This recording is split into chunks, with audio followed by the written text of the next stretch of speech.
Assalamualaikum warahmatullahi wabarakatuh. Untuk teman-teman yang sudah melihat pada part 1, bisa melanjutkan dalam part 2 ini. Untuk selanjutnya, kita bahas mengenai jenis-jenis kalsium. Jenis yang pertama sampai ketiga sudah kita bahas pada video selanjutnya. Untuk selanjutnya, kita bahas jenis kalsium yang keempat, yaitu kalsium karbonat atau CaCO3.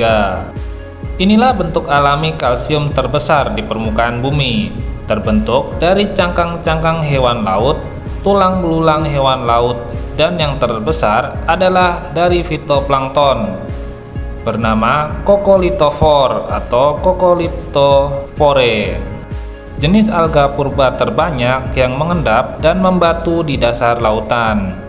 Endapan batuan kalsium berusia jutaan tahun itu naik ke permukaan bumi dan membentuk pegunungan kapur karena desakan kerak bumi yang membentuk lempeng samudra naik menjadi daratan. Oleh karenanya, pegunungan kapur biasa kita dapati di wilayah-wilayah tepian lempeng bumi seperti selatan Pulau Jawa, Bali, Nusa Tenggara, dan bagian barat Pulau Sumatera. Untuk menjadikannya pupuk, batuan kalsium itu harus melalui proses pemurnian dan penepungan menjadi partikel-partikel yang sangat halus.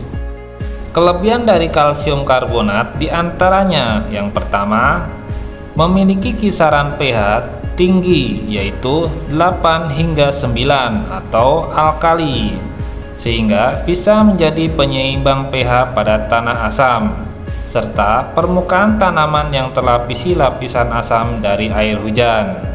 Yang kedua, dengan daya larut rendah justru terserap oleh tanaman secara slow release atau perlahan, sesuai kebutuhan tanaman sehingga sel-sel tanaman tidak terlalu kenyang oleh kalsium. Yang ketiga, selain sebagai sumber unsur hara kalsium, aplikasi kalsium karbonat pada daun terbukti mampu menghambat inkubasi jamur patogen karena pH-nya yang alkalis ditambah kemampuannya menyerap kelembapan udara. Yang keempat, tidak bersifat higroskopis sehingga tidak perlu khawatir tanaman akan mengalami plasmolisis jika diaplikasikan melebihi dosis anjuran. Yang kelima, aman diaplikasikan baik pada musim hujan maupun kemarau. Yang keenam, cocok dikombinasi dengan fungisida tembaga untuk mengurangi fitotoksisitas tembaga. Yang tujuh, bisa mereduksi atau mengerem pertumbuhan tanaman yang terlalu vigor akibat kelebihan nitrogen dan mengeraskan sel-sel tanaman yang terlalu lunak.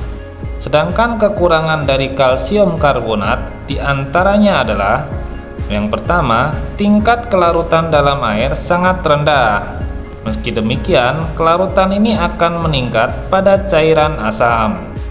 Yang kedua, tidak cocok dikombinasi dengan aplikasi pestisida yang berbentuk larutan SP, SL, SG, dan WSC. Yang ketiga, hanya menyediakan satu unsur hara yaitu kalsium.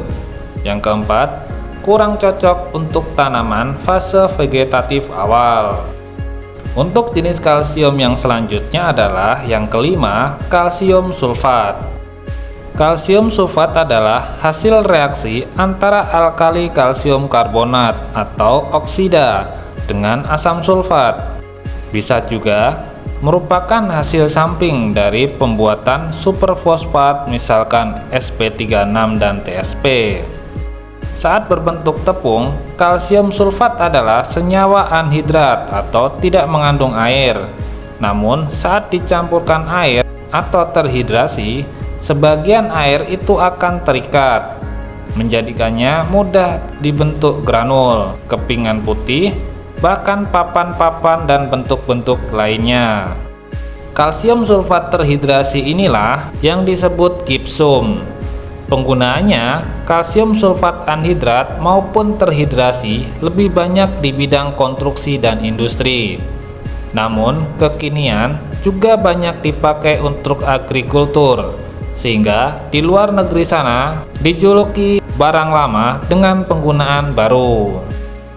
Kalsium sulfat sebagai pupuk di pasaran dijual dengan bentuk tepung anhidrat dengan kandungan 29% Ca dan 23% S, maupun dalam bentuk granul gipsum, yaitu kalsium sulfat dihidrat dengan kandungan maksimal 26% Ca dan 20,7% S.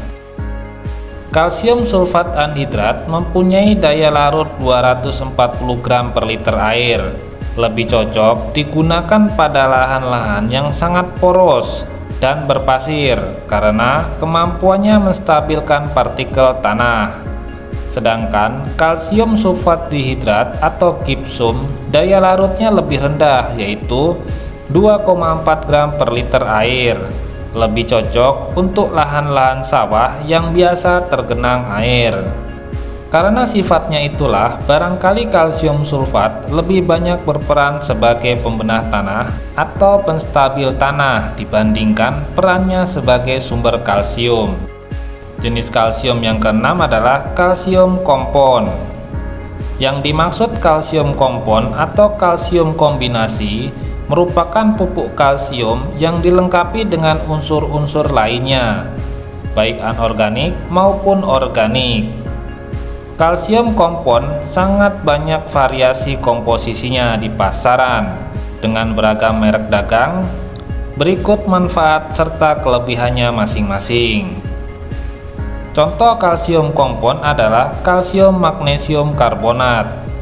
Meski sama-sama mengandung kalsium dan magnesium, perlu kita bedakan dengan dolomit. Kalsium magnesium karbonat ini merupakan hasil formulasi pabrikan yang berfungsi sebagai pupuk. Sedangkan dolomit merupakan mineral alami yang lebih berfungsi sebagai pembenah tanah.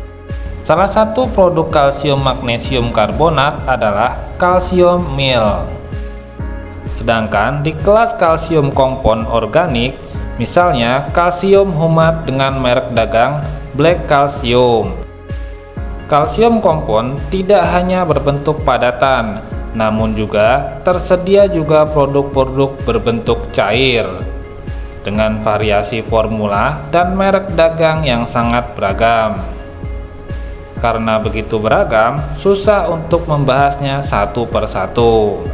Dari penjelasan video di depan, mungkin ada yang bertanya, bagaimana dengan pepohonan di hutan belantara yang sudah tumbuh bertahun-tahun?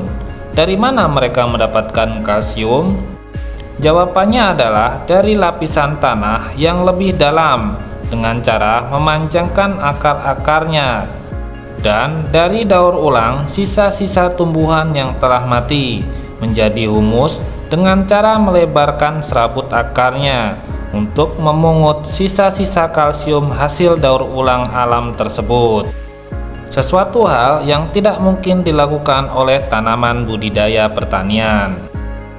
Dari pembahasan tadi, kita telah mempelajari beragam jenis pupuk kalsium beserta kelebihan dan kekurangannya. Ingatlah bahwa pemilihan pupuk kalsium yang tepat akan sangat mempengaruhi pertumbuhan dan hasil panen tanaman sahabat. Jika sahabat memiliki pertanyaan lebih lanjut atau ingin berbagi pengalaman, jangan ragu untuk berkomunikasi dengan kami di kolom komentar. Terima kasih telah menyimak.